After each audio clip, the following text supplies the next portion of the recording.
You are Locked On 49ers Postcast, part of Locked On Sports San Francisco on the Locked On Podcast Network. Your team every day. Yo, what's up, everybody, and welcome back to the Locked On 49ers Postcast. I'm your host, Eric Triple E Engel. You may know me as the former producer for the Murph and Mac Morning Show on KMBR.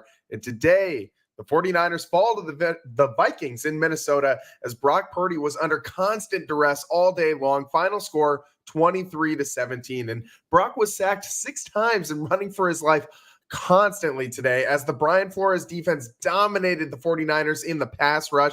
They forced Brock to commit his first 2 turnovers of 2024 and stuffed the 49ers offense on a key 4th and goal to gain major momentum early on. The 49ers pass defense gave up a bunch of big passing plays today to Sam Darnold revenge game today, and Jay Jetta's Justin Jefferson as the two connected for a massive 97-yard house call. The 49ers secondary needs to make some improvements. We'll break it all down, but first, I want to thank all of you for watching us on the Locked On Sports San Francisco YouTube channel. Please hit that subscribe button if you aren't already subscribed. Thanks also for listening on the Locked On 49ers podcast feed and making us your first listen following 49ers games. And make sure to check out the Locked On 49ers Daily Show for more in-depth coverage. Brian Peacock, what can I say about Brian? He's phenomenal. Does a great job on his daily show. Today's episode is brought to you by Gametime. Download the Gametime app and create an account and use code LOCKEDONNFL for $20 off your first purchase. 49ers started this one 3-and-out, same way that they started last week. Not great. Kyle Shanahan loves those scripted opening drives, and it just hasn't worked out these first 2 weeks for the 49ers. Just trying to find a rhythm for that offense. I think a big part of that is what we got to talk about it. Brandon Aiyuk not being in off-season activities and in preseason games and workouts and all that. The timing just doesn't seem to be there with Brock. I mean, we saw it last week on that drop pass in the end zone that Purdy hit him right in the breadbasket right before halftime, and Aiyuk was a tough play. He was fully extended, outstretched, diving to try and make the catch, but he did drop that ball last week. And again, this week, it just seems a little off. He did make a couple nice plays in this one. Aiyuk made that key catch on that last drive in the fourth quarter that got the 49ers a field goal to cut it to a 1-score game. He had a couple first down catches earlier in this one as well, but the entire first half, Aiyuk shut down by this Vikings defense, and he just doesn't look like he's quite on the same page with Brock yet. I'm sure that chemistry will develop as the season goes on, but right now, he's kind of the big missing component for this 49ers offense. He is the one who keeps this team on schedule, who is always sure-handed getting those first downs. Him and Juwan Jennings, pairing those two is so many first downs between the two of them. You take one of those out, and it really diminishes what this 49ers offense is doing. You couple that with the fact that, Christian McCaffrey is on IR now, and that he doesn't have his ultimate safety valve to dump the ball off to. And Jordan Mason has been pretty good at receiving the ball out of the backfield, much better than he was last season. But it's still a tough task to fill in for, obviously, one of the best players in the NFL, Christian McCaffrey, and what everything he's able to do out of the backfield. Mason did a good job today, by the way. He had over 100 yards rushing and another tub for JP Mason, toting that potato, as Marshawn Lynch likes to say. But early on, the Vikings are the first team to score after a big blocked punt by the Vikings on another stalled 49ers drive, essentially puts them in the red zone to start the drive. Niners D stands tall, though, and forces the Vikings to take a field goal. 3-0 Vikings go up early on in this one. And, it's been tough seeing the 49ers try to score in these early drives. It's just been, last week was pretty dominant. They only had the 2 stalled drives all game long. They started that Jets game with a 3-and-out, and then they took a knee on that final drive of last week, of the week 1 win. Every other drive, all 8 other drives, ended in scores today. That is absolutely not the same case for what the 49ers offense did. That Brian Flores defense, which loves to mix and match looks, really did a good job of disguising what they were throwing out there at Brock Purdy, and he had a hard time getting that passing game going. It was early on that the Niners had this big long drive. They got all the way down to the 1 yard line. Purdy also had some weirdness in that drive. The 49ers had to burn a timeout because Brock Purdy got flat tired. Like someone stepped on the back of his heel. His shoe comes off, his cleat comes off, and they got to burn a timeout while he's trying to get it back on. So he couldn't get it back on in time to get the play in and get it off in time. So that's a little rough. That's just some bad luck. But then Brock gets a pass out to Jennings, but it's tipped at the line, and it's a turnover on downs at the 1 yard line. Huge missed opportunity, and it gives the Vikings momentum that they never really gave back early on in this one. That was a huge goal line stand for the Minnesota Vikings. They had a chance on a Brock Purdy pass to Brandon Aiyuk, but it was just barely out of bounds, and they just did not have the right timing, as we talked about earlier. And the 49ers defense, then on the other side, as soon as they fail to score from the goal line, you figure, put the Vikings behind the eight ball a little bit. Even if you don't score, they got to go 99 yards to score. Well, that's exactly what they did. And 97 of them came on one play. A Sam Darnold dime to Justin Jefferson right over the middle. He beats Odom and Brown. Amazing throw by Sam Darnold. But, he really should have never been able to get over the top of Odom and Brown. Brown bit hard on that double move. And Jair Brown in the secondary gambled a lot last year, and he came up big with a lot of turnovers at the end of the season. And he was able to do that because Deshaun Gibson was awesome at the end of the year in making sure that no one was getting over the top of him and playing that center field in the secondary. And I don't know if Odom is going to be the same guy for the 49ers. He's been in the system for a while, but he's just not the same guy. There's a reason that he wasn't starting last year over Deshaun Gibson. So they burned him here. And he hasn't been terrible. Odom also had a nice PBU in the red zone / end zone earlier in this game or around the same point in time in this game. And so he's had some decent plays with the 49ers as well. It's not like he's been all bad back there. But, obviously, Jay Jettas versus, Odom and Brown, I think we know who's going to win that matchup more often than not. In this case, it's a huge, massive shift in momentum, a 14-point swing, because you think the 49ers are going to score on that touchdown drive where they're knocking at the door on the 1 yard line. You got big old JP Mason back there in the backfield, and you just pounding the rock all day long so far. And no, you can't get it in. And then the Vikings go back right away and score on the other side. 10-0 Vikings lead instead of what felt like it was about to be a 7-3 49ers lead. And I immediately started getting texts at this point from some disgruntled NFL fans, some 49ers fans that saying that they thought that Sam Darnold was better than Brock Purdy. And man, we got to get into that a little bit later on because I've seen a little bit too much of that Brock Purdy slander. So we'll discuss that a little bit later on. But in this one, after that 10-0 Vikings lead, the 49ers stopped on the following drive when they really needed a score. Brock was stuffed less than a yard short on the first down on a 4th and 2 scramble. But there was a penalty on the play anyway. So even if he had gotten there, it would have been called back. But on the other side, Fred Warner, huge diving interception to stop the Vikings as they're driving right outside the red zone. Comes up with a great return on the play too. Hurdles Sam Darnold on the play.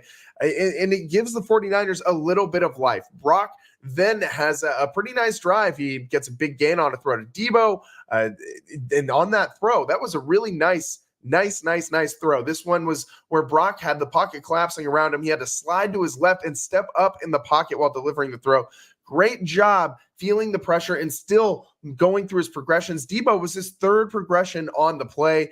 Then JP Mason continued to pound that potato and with the punishing runs up the middle, bouncing off defenders like they aren't even there. I love the way that this guy runs. Should be prominently featured on Angry Runs on NFL Network all season long with Kyle Brandt. That's one of my favorite segments to watch of any NFL coverage. And the Niners ride JP Mason into a 1st and goal situation. And right when the Vikings are all in, focused on the run, the Niners call a perfectly timed tight end screen to George Kittle. Great play calling by Kyle Shanahan in the red zone. And Purdy gets a touchdown pass to George Kittle, his first of the season or not the first of the season, but his first of the season to George Kittle. And the 49ers get in the end zone for the first time today. Vikings lead still 10-7, just inside 2 minutes before the half. If the Niners could go out and get a stop on the Vikings on the other side of this, they would have been in great position to start the second quarter. But again, massive gains through the air against the Niners secondary. They lose contain on Darnold with the defenders in man coverage, and he scampers for about 20 yards and into easy field goal range with about 3 seconds left. But the Vikings moved down that field way too easily. That 2-minute drill seemed way too, it looked like they were running 7-on-7s out in practice. The Niners not really getting too much of that pass rush home early on in this one. They did finish with 4 sacks, so they did pick it up in the second half. Nick Bosa getting home twice in this one on Sam Darnold. But the Vikings were able to march down the field and score, kicking a field goal here to spoil the Niners' great drive and get a 13-7 lead. And that was another huge momentum shift in this one. A lot of momentum shifts, most of them in the favor of the Vikings today. And they came on a couple big plays, like that block punt gives the Vikings 3 points, and then that 97-yard house call gives the Vikings another 7. Without a couple of these just like very, very, very key missed opportunities for the 49ers, this one could have been a lot different. Then we had a muffed punt in this one too, and man, that was really stressful. The 49ers have had issues at this punt return position for quite a while now, and it's been for years, like seems like half my damn life, the 49ers have been muffing punts back there more often than a lot of other teams in the NFL seem to. Thankfully, Yadam dives on this one, and he actually recovered another key forced fumble later on in this one. Fred Warner peanut punch. We'll get to that one a little bit later on, but before then, Brock interception on a tipped ball gives the Vikings first and goal. More mistakes for the 49ers, and then immediately Naylor catches a touchdown on the first play after the turnover. 49ers down 20-7, and it started feeling like a Sam Darnold revenge game out there, man. Like he's throwing 97-yard dimes to Jefferson. He's making all these third down completions, and Brock, he was running for his life. Meanwhile, from this Brian Flores defense, under duress often all day long. 5 sacks through 3 quarters, finished up with 6 for this game.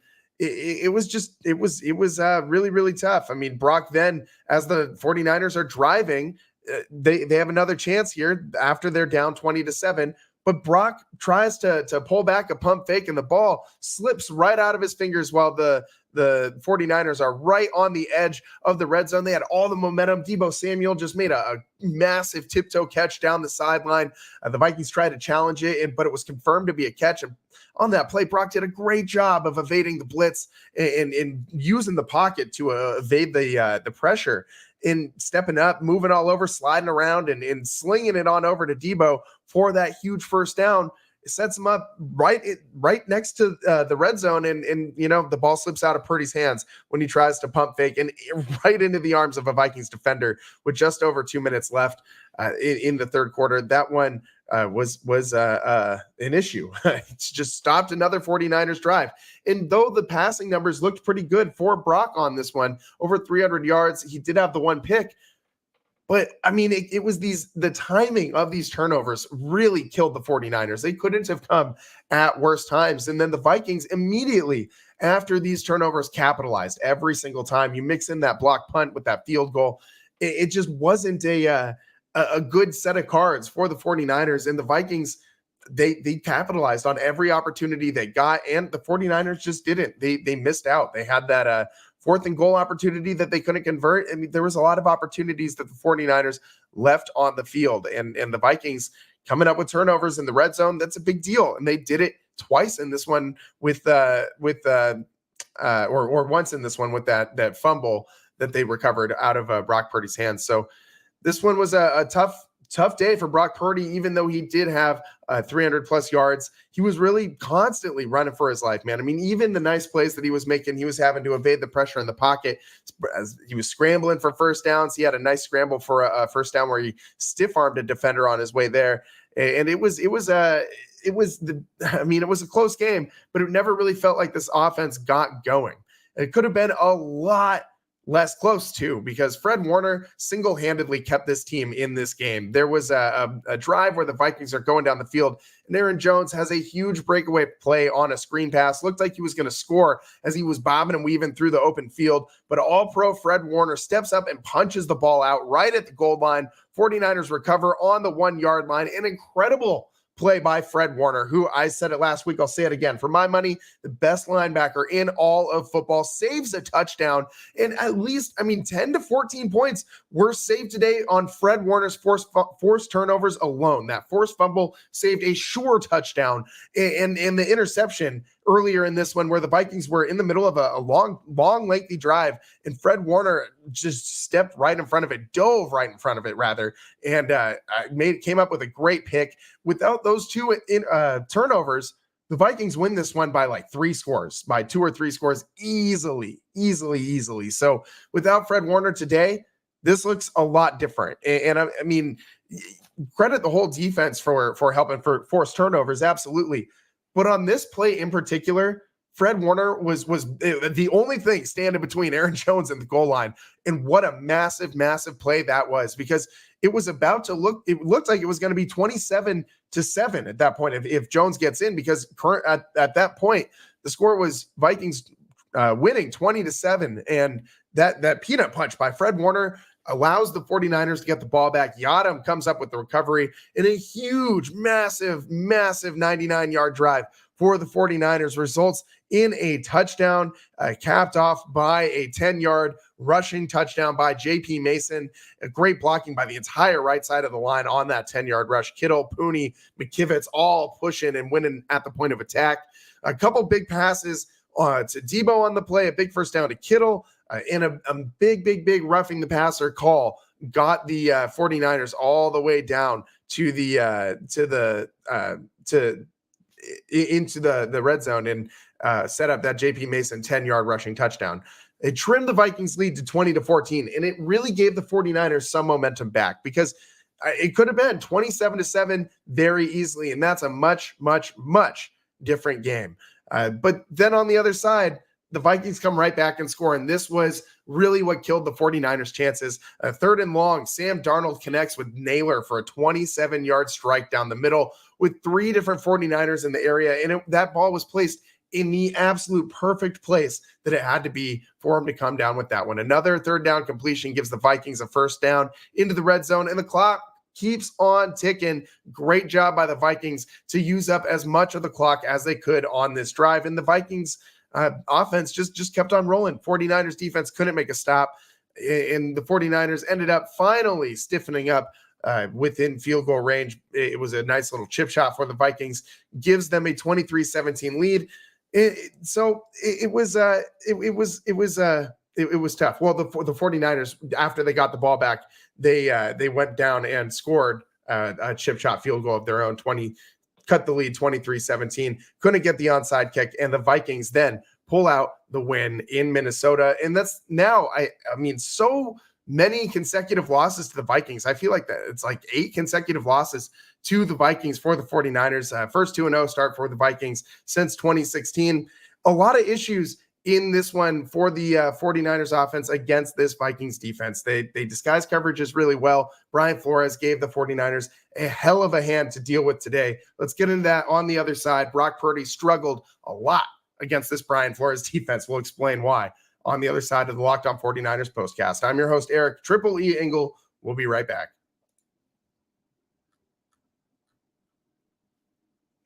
Today's episode is brought to you by PrizePicks. PrizePicks is America's #1 daily fantasy sports app with over 5 million active members.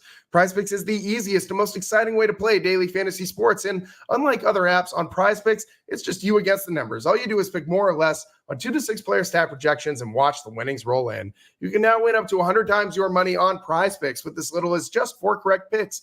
PrizePicks is the best way to get action on sports in most states, including California, Texas, and Georgia. PrizePicks puts their members first, so all withdrawals are fast and safe and secure. When my picks hit, I can get my money in as quick as 15 minutes. And I had to get in on some 49ers action today. I got in on that Jordan Mason more than a half a touchdown, and I also went with George Kittle more than half a touchdown. So good for me on PrizePicks this week. And make sure that you download the PrizePicks app today and use code LOCKEDONNFL and get $50 instantly when you play just $5. That's code LOCKEDONNFL and PrizePicks to get $50 instantly when you play $5. You don't even need to win to get that $50 bonus. It's guaranteed. PrizePicks, run your game.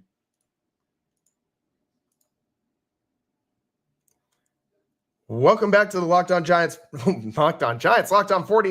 postcast. I'm your host, Eric Triple E Engel, and today the 49ers fall 23-17 to the Minnesota Vikings. At the end, they drove the field and chip shot field goal, gave them a chance with about 1:12 remaining, but needed an onside kick and couldn't get it done. 49ers had stopped the Vikings on 3rd and goal, and the Vikings were able to hit a chip shot field goal of their own that pushed it to 23 to 14 earlier on, and it was that was about as close as it got for this 49ers team. It could have been a lot worse if Fred Warner wasn't standing there between Aaron Jones and that goal line on that peanut punch, or if he didn't come down with that interception, that key interception early on. But really, it was this Brian Flores defense that really made the 49ers struggle with through the air and really in the pocket all day long. Brock Purdy, you look at the passing numbers, 28 of 36, 319 yards, a touchdown, a pick. He also had a fumble that was it wasn't an interception, but it was the result of the pass rush, squeezing Brock Purdy and him trying to squeeze that pump fake, just squirted out of his hand. But this defense wreaking havoc all day long. He'd never had clean pockets. He never really had time to set his feet and go through his progressions. If he was able to go through his progressions, it was because he was moving his feet, scampering away from that pass rush. And they were just, really gobbling up all that extra space. They were getting a lot of interior push in the Vikings.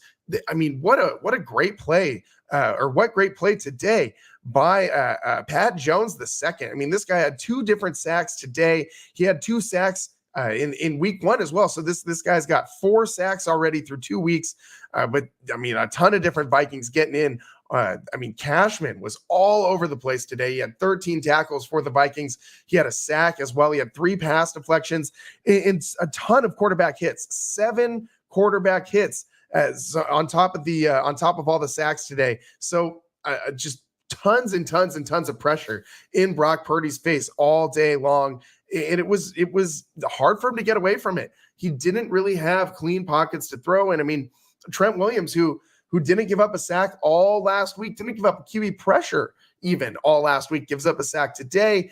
The 49ers offensive line did not play as well as they played in week 1 against the Jets. And the Jets have a really great offensive line too. Talent-wise, I would say they're more talented than this Vikings O-line, but it's not always about talent. It's about scheme. And those stunts that the Vikings were running were giving the 49ers offensive line a lot of trouble on the interior. They're going to have to clean that up. That could be a point of attack that other teams, are able to exploit against the 49ers O-line.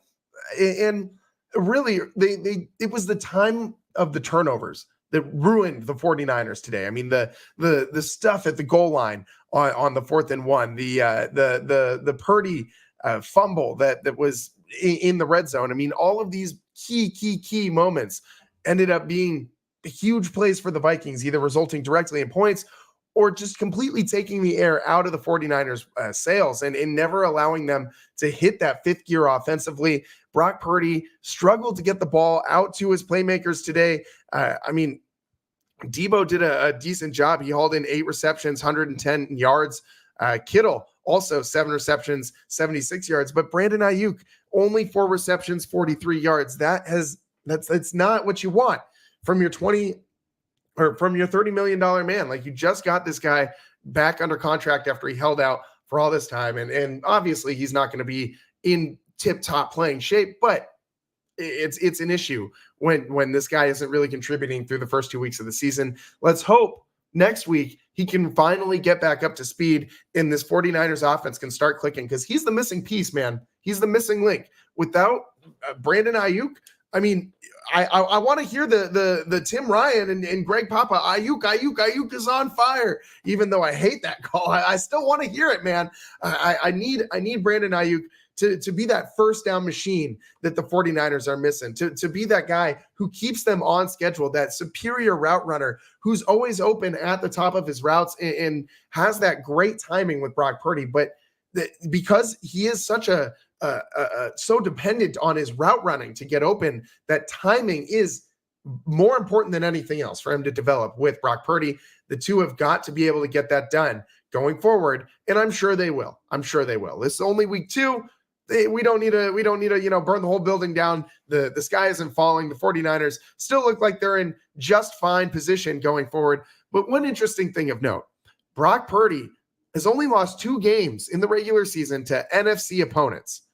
Both of them, the Minnesota Vikings. So the Vikings and Brian Flores clearly are giving Brock Purdy some issues. You remember last year he had that concussion against the team against the Vikings, and it did not go well for Brock. He was threw a bunch of picks in that game. So he I think played better this week than he did last time that they played the Vikings, although him not leaving the game with a concussion is pretty solid in general. So that's Brock Purdy has some issues clearly against the Brian Flores defenses of the world, and tough. This was also the first time the 49ers scored just 7 points through 3 quarters, and it was the first time that they did that with Brock Purdy at quarterback. They did that against the Eagles in the 2022 NFC title game. But again, Brock was not the quarterback through the whole duration of that time. The last time that they had fewer points in a regular season game through 3 quarters was week 9 of 2020, when they just had 3 against the Packers with Nick Mullins Nick Mullins at quarterback. It's according to Josh Dubow of the Associated Press. And wow, I mean, that's something, man. I mean, the Brian Flores has something on this Brock Purdy passing attack, and it's tough if you're Brock. What the Vikings do on defense is they really do a great job of disguising what they're throwing at you. So a lot of teams will throw you, you're going against cover 2, or you're going against cover 3, or you're going against man coverage, and that's going to be predominantly what that one defense on any given Sunday is going to run. Not the Vikings. They like to play multiple defenses, throw a lot of different looks at you, a lot of different fronts, and they kind of disguise everything. It might look, when you get up to the line, like they're going to be running cover 2, and it ends up being man, or it looks like it's going to be man, and they end up running cover 3. And you never really know where the blitz is coming from. Also, with this Brian Flores defense, might look like they're going to bring the house, and they only send 3, or look like they're going to send nobody, and they send 7. It's tough to discern what's going on with this Brian Flores defense. Makes the quarterback take another pause and take a beat before deciding what they're going to do and going through their progressions. And that half-second beat, that half-second pause that Brock had to take to discern what was going on in front of him was enough to allow that Vikings pass rush to get home today over and over and over again. So the Vikings sacked Brock a lot today, all day long. They sacked Brock 6 times on the evening, or on this morning for us on the West Coast. And the 49ers fall 23-17, 1-1 on the season now for the 49ers. Let's take a quick break, and on the other side, put a bow on this show and give Fred Warner some praise. All pro Fred. He was everywhere today. This guy, without him, the 49ers would be in big, big, big trouble. Stay with us on the Locked On 49ers postcast. I'm your host, Eric Triple E Engel. We'll be right back. Well, today's show is sponsored by Gametime. The Gametime is the number one place that I go to for all my live events, concerts, sporting events, everything in between. I rely on Gametime to get my tickets. Gametime has a new feature called Gametime Picks that makes getting tickets for your favorite live events even easier. Gametime Picks filters out the fluff to show you only incredible deals on great seats, so you don't have to waste time searching through thousands of tickets. I also love the all-in pricing feature. Toggling this feature on shows the total upfront with no surprise fees at checkout. Gametime also gives customers the lowest price guarantee, or Gametime will credit you 110% of the difference. And with Gametime ticket coverage, your purchase is covered with the most flexible customer service ticket coverage policy in the ticketing industry. Take the guesswork out of buying tickets with Gametime. Download the Gametime app, create an account, and use code LOCKEDONNFL for $20 off your first purchase. Receipt of copy does not constitute an order. Terms apply. Again, create an account, redeem code LOCKEDONNFL for $20 off. Download Gametime today. What time is it? Game time. Welcome back to the Locked On 49ers postcast. I'm your host, Eric Triple E Engel. Today, the 49ers fall 23-17, 1-1 on the season now with the loss after the Minnesota Vikings and the Brian Flores defense wreak havoc on Brock Purdy, scrambling for his life in a lot of this one. But this would have been a lot worse without Fred Warner, man. He was everywhere today. 9 tackles, 7 of them solo, flying sideline to sideline, making all sorts of key plays. He had a sack. He had a tackle for loss. He had 2 pass deflections, a quarterback hit, a forced fumble, and an interception. I mean, this guy, what doesn't Fred Warner do? He can cover, slot receivers. He can cover pass-catching tight ends. He can do anything you need as a middle linebacker, and he can go sideline to sideline, just flowing like water right to that ball and stuff in the ball carrier. That peanut punch, that interception, the athleticism of Fred Warner on display at full capacity today. Without him, this 49ers team loses by at least 2 or 3 scores. You replace Fred Warner with any other linebacker in the NFL, and they lose by like 2 or 3 scores. That's how important this guy is to this team. I would make the case Fred Warner is more important than Nick Bosa. I know Nick Bosa gets all the sacks and has the big contract and gets all the headlines, but without Fred Warner, Nick Bosa is not getting all those plays. You have to. You heard what they were saying, what Harlan was saying on the broadcast today, talking about Sam Darnold. When he comes up to the line, the number one thing he does is find 54. That's Fred Warner. He's not looking for Nick Bosa every time he gets up to the line. He knows that Nick Bosa is on that defensive line. You obviously got to identify where he is, but 54 is the number one priority for the opposing quarterback every single play.